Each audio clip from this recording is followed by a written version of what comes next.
It's Thursday, July 15, 2021, and the morning edition is live. On today's show, residents beware of the COVID-19 Delta variant virus, a correctional officer recognized for her hard work, and we feature a coconut artist. So let's start the morning off right.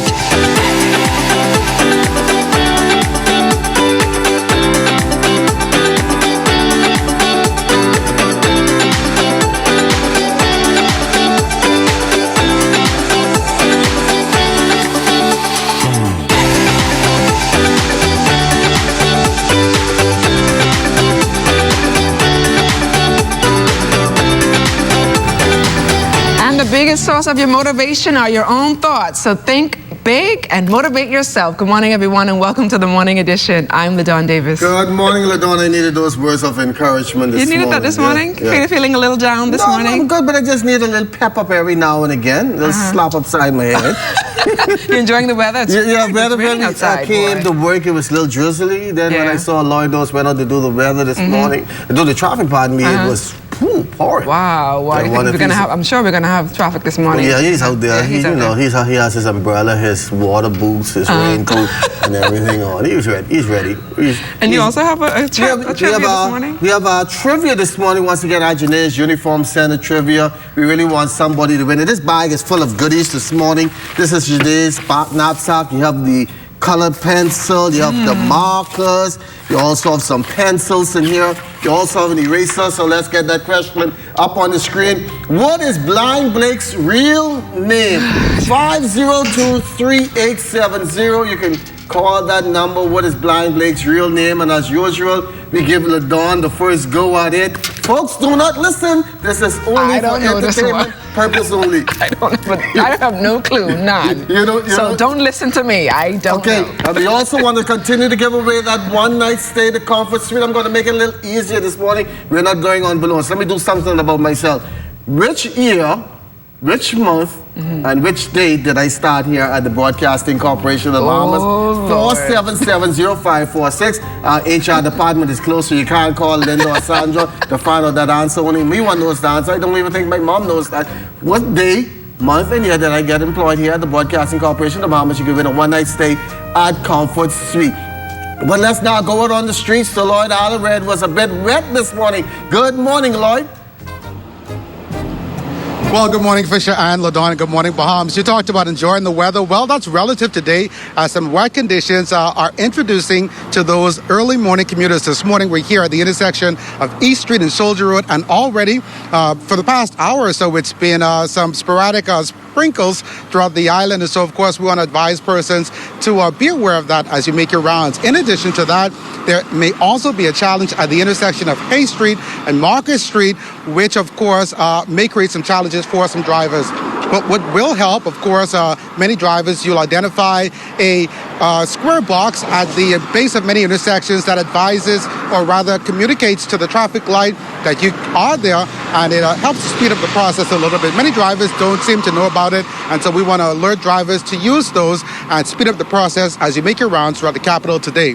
That completes your quick island-wide traffic report, and now a look at your Thursday weather report. We are waking up to 79 degrees, partly cloudy, winds north at 2 miles per hour, humidity 88%. A high-pressure ridge anchored north of the area will continue to support moderate to fresh winds, while troughing will enhance pockets of shower activity across the islands today. For all areas, variable cloudiness and breezy with a few scattered showers and the chance of isolated thunderstorms, mainly offshore throughout tonight.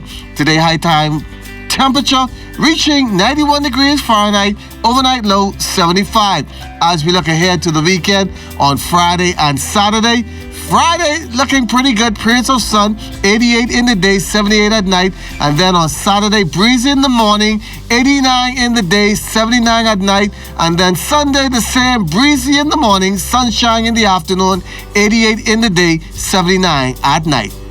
Director of the National HIV and AIDS and Infectious Disease Program, Dr. Nakia Forbes, implores Bahamians to be on high alert as a Delta variant of the COVID-19 virus is 60% more infectious than the Alpha variant that had dominated the UK.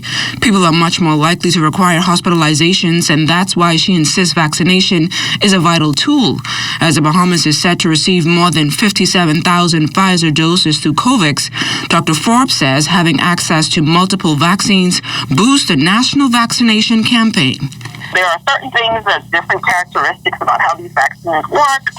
Some things are a little different, and there are some side effects that have been reported that may help to recommend vaccines for certain populations. But all in all, it's a good thing to have more than one vaccine and multiple vaccines available. So that's great. I look forward to having other vaccines.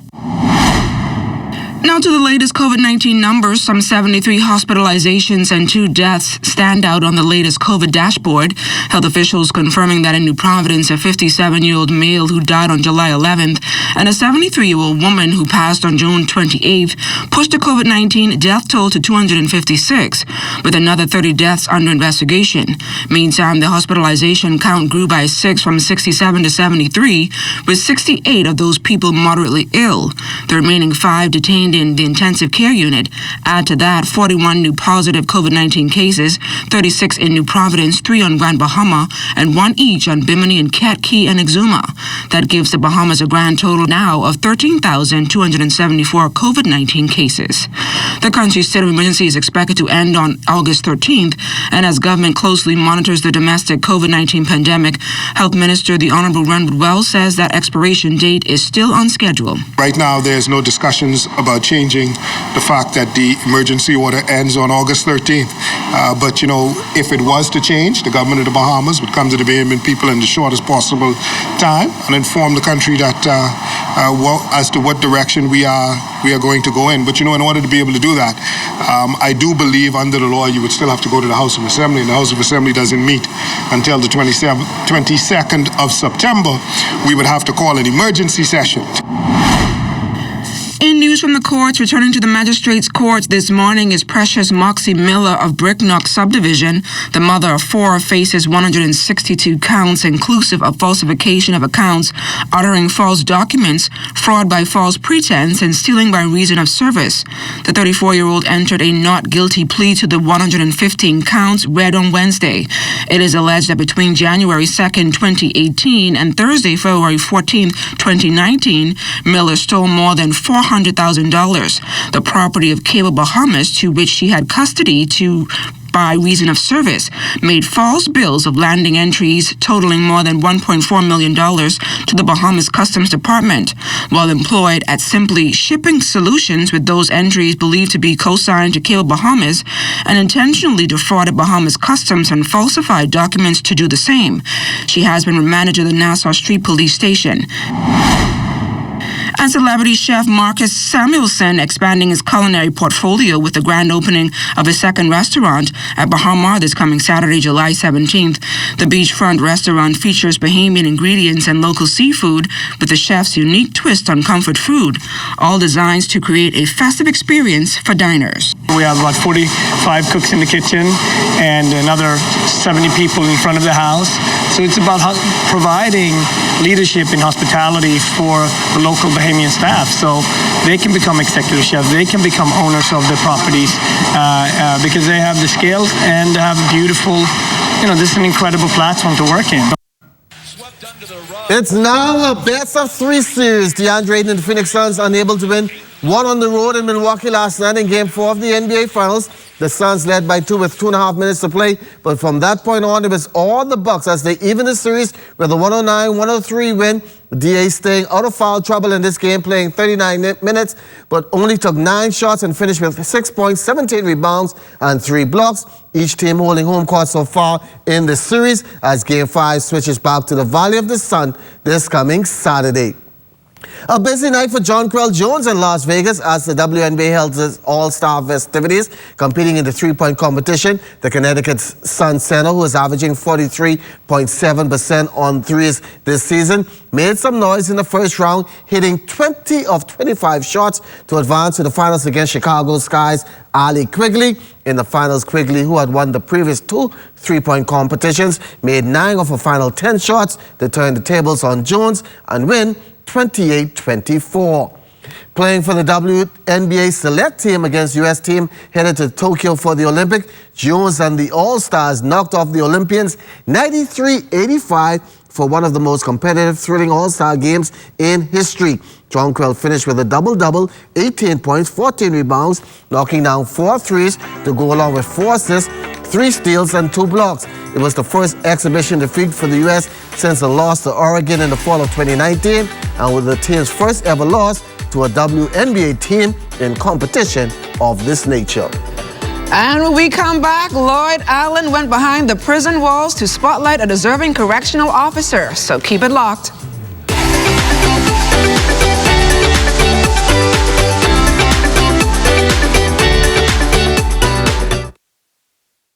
Everything is changing, and your favorite hardware and home improvement store is getting with the program. We Buy You Sell is rolling out its new online shopping feature. If you go to our website, wbusbahamas.com, it's a quick and easy 3-step process. Step 1, browse the gallery and select your item. Step 2, add to cart. And Step 3, check out. Go to our website, wbusbahamas.com, to shop with us today. That's why we got the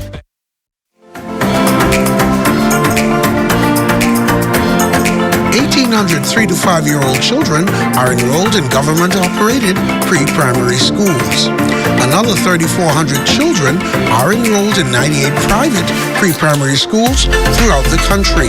Some thanks to a $2,000 voucher costing the government $5.3 million.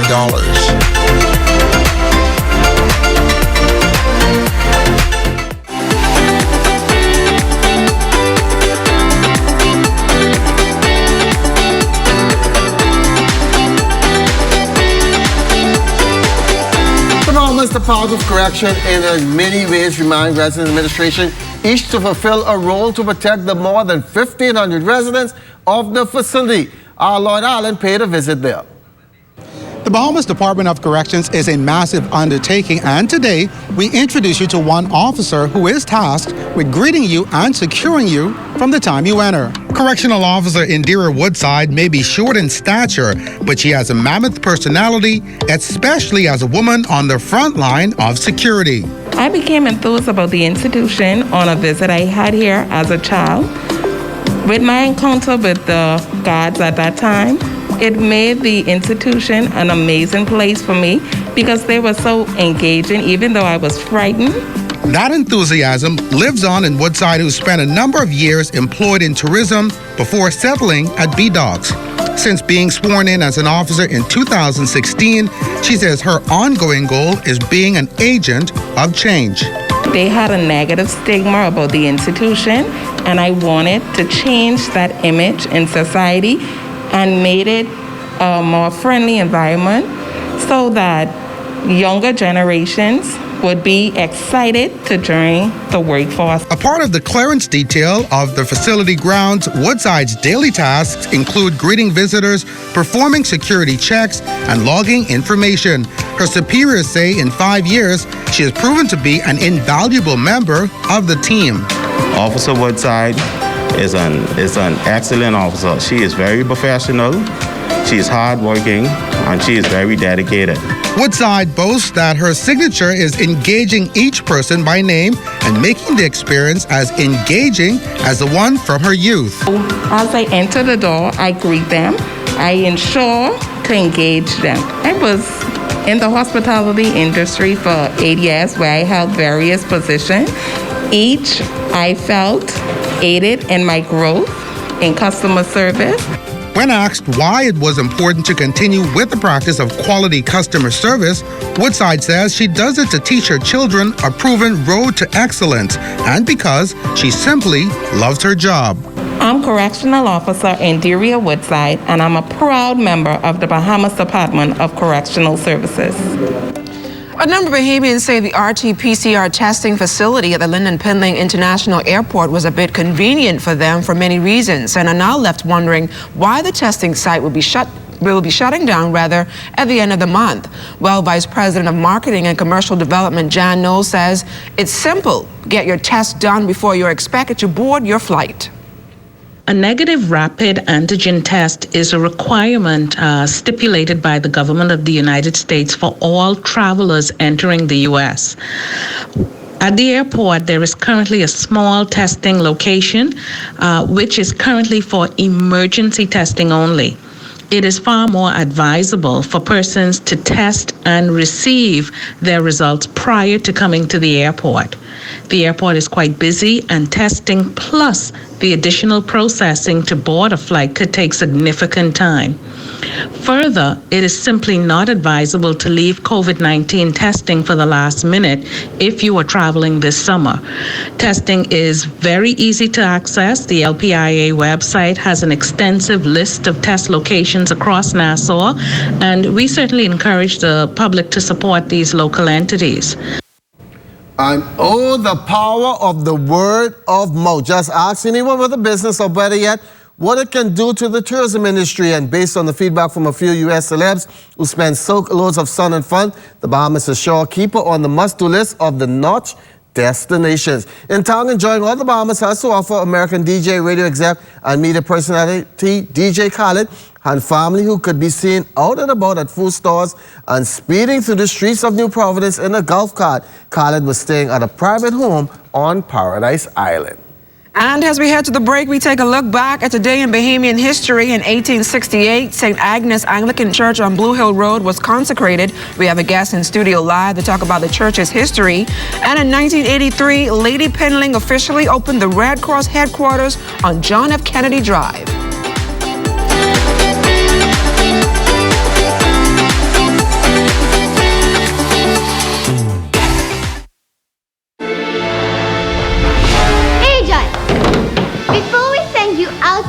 We must make sure that your mission is intact.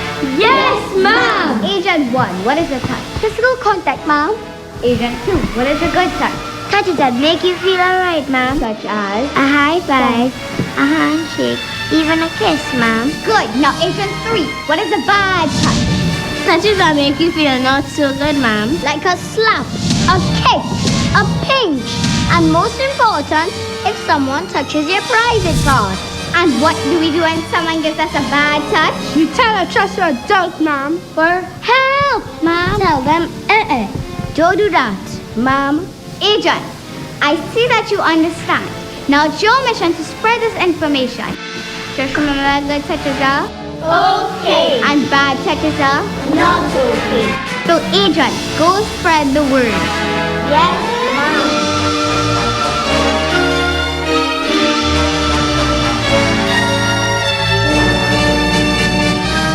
ZNS is everywhere you are when you download the new ZNS app. Watch our live channel to keep up with what's going on in the nation. News updates, we've got you covered. Tune into our radio stations with just a swipe. On the road, on the go, we're here with you. Available for download on the App Store and the Google Play Store.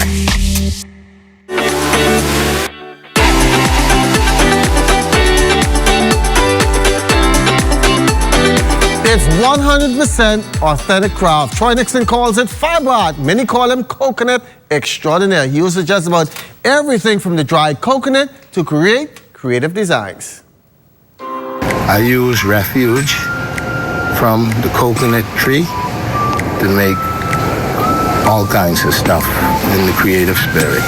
That's souvenirs, fine art. So how did this hidden talent come about? This was inspired to me by God. I was working, cleaning my yard. A voice said, you see the coconut refuge that you're cleaning up? Don't throw it away. Put it aside and separate it from the rest of the debris and garbage, trash, whatever you was moving. and work with it. At that time, I was recuperating from a serious severe injury in my left leg. I realized that I wasn't going to be able to do a lot of stuff that I used to do to make a living. But I always was an artist, and that followed me from my very genesis in my life, from primary school straight through high school, straight to the present day. And he glows when he boasts about one of his favorite pieces done on a famous Bahamian musician. I was able to craft one of my iconic figures. His name is Joseph Spence, right where he used to sit when I was a young child going to school. He sat on the porch playing his guitar. I said, I should give a tribute to somebody that famous, that really deserves to be, recognized. I wanted to be able to do it with what God gave me. So I challenged myself, and I was able to come up with a beautiful piece. From the intricate details, he says that he crafts from the soul and heart, and entails a lot of handwork and is time-consuming. You have to start with the mind and get the creative idea in your head. From there, then you have to go and harvest the raw material, the natural raw fiber. It may look like all of it is the same because it's from the coconut tree, but actually they do different things and they give you different strengths for different works that you want to do. When you combine these different parts, as comprising of the husk, the pod, actual coconut bark, the coconut nut, what you would call the shell, then the coconut leather or the webbing, even the root of the tree. All of it, I use everything actually. I have to put that together like a puzzle. So where can one find these pieces? Presently at Donkolik Studio Art Gallery. My work is in many places in the world, in court offices and homes. Some of it is in Life at Key. And to be honest with you, I really can't tell where all the places, because a lot of other people throughout the years, they patronized and purchased pieces. I had small little exhibitions, but not a major one as yet. That is yet to come, but it's coming. Great story there, Fisher. Well, earlier we mentioned the consecration of St. Agnes Church in 1868. Well, joining us live in studio is Archdeacon Keith Cartwright. Mr. Cartwright, welcome to the Morning Edition. Thank you very much for having me, LaDawn. So, Archdeacon, are you able to give us a brief history lesson on St. Agnes? Yes. Well, St. Agnes was started on the 12th of July, 1845, not 1868. And it was on the 12th of July, 1845, when the doors of St. Agnes Church over the hill in Grantstown opened to the general public. Of course, St. Agnes was established for the community over the hill. And of course, you had Christ Church Cathedral on the forefront of the city and St. Matthew's. And then, of course, St. Agnes was that church for over the hill and the over the hill community. And since that time, we have had 11 rectors of the church, stretching from 1845 until the present day.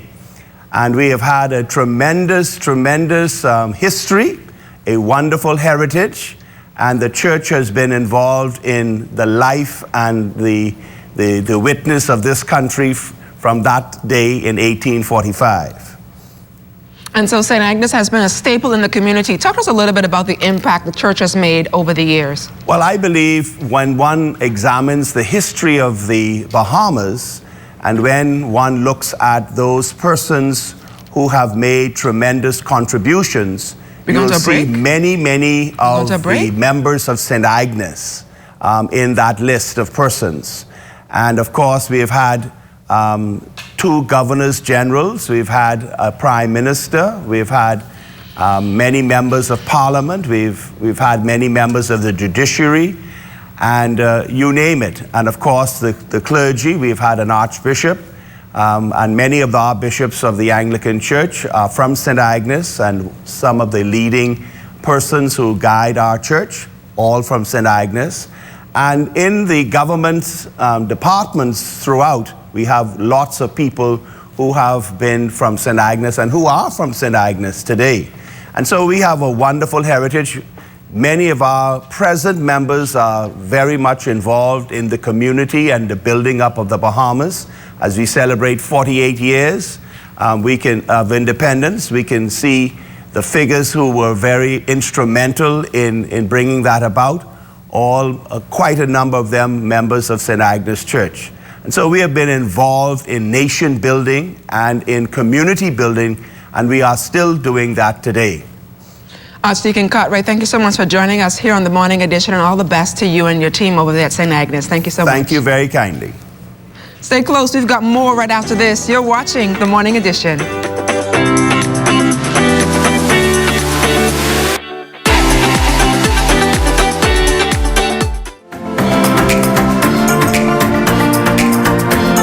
Jobs are also forecasted in the 2021-2022 budget. A cohort of health and safety monitors will be posted in Ministry of Education schools throughout the country.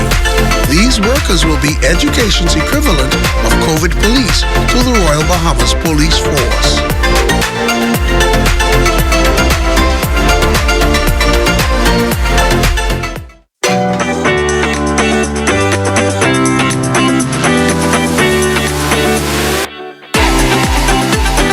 Is a pretty color to identify, and black is even simpler, but sometimes the lines get blurred whenever we get to the color aquamarine. Our Krista Darling tells us more about the flag and its colors.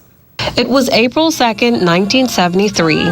Home Affairs Minister Anthony Roberts stood to his feet and announced in the House of Assembly a new flag to be used after independence, July 10th. One featuring the colors black, gold, and aquamarine. Black representing the force and vigor of a united people. Gold and aquamarine, the enterprise and determination of Bahamians to develop and possess the rich resources of land and sea. Sadly, its aquamarine is at times replaced with other hues like royal blue, aqua, and even turquoise.